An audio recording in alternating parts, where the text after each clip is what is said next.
খবর পাওয়া গিয়েছিল যে যে কোনো একটা দুর্ঘটনাস্থলে যাওয়ার পর দুজন মদ্যপ ব্যক্তি পুলিশের উপর আক্রমণ করেছে। তো এই ঘটনাটা নিয়ে স্যার কি বলবেন? আজকে বিকাল অনুমান 3টার সময় গামাইবাড়িতে বিএসএফ এর একটি জিপসি গাড়ির সঙ্গে কলেজ পড়ুয়া ছাত্র স্কুটি নিয়ে যাচ্ছিল। এর মধ্যে ছোট একটি মাইনর একটি অ্যাক্সিডেন্ট হয়। তো যথারীতি আমাদের থানা থেকে এসআই মনোজিৎ দেববর্মা ছুটে যায় ব্যাপারটা দেখার জন্য। তো ওইখানে গিয়ে সেরকম কোনো ইনজারি না থাকার কারণে বিএসএফ পার্সনের সঙ্গে কথা বলে ব্যাপারটা অ্যামিকেবলি সেটেল করে নেওয়া হয়।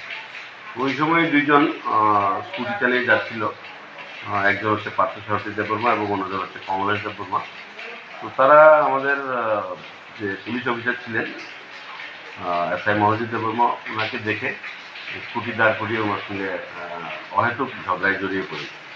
তো মনোজিৎ দেববর্মা প্রথমে ওনাদেরকে বলেছিল যে ভাই তোমরা এখান থেকে চলে যাও, কিন্তু তারপরেও তারা সেখান থেকে যায়নি, বরং তারা আন্ডার ইনফ্লুয়েন্স অফ লিকার তারা স্কুটি চালিয়ে যাচ্ছিল। পরবর্তী সময়ে আমাদের যে অন ডিউটি অফিসার ছিলেন এসআই মনোজিৎ দেববর্মার উপর তারা অতর্কিতে হামলা করে। তো পরবর্তী সময় আমাদের স্টাফ ওনাদেরকে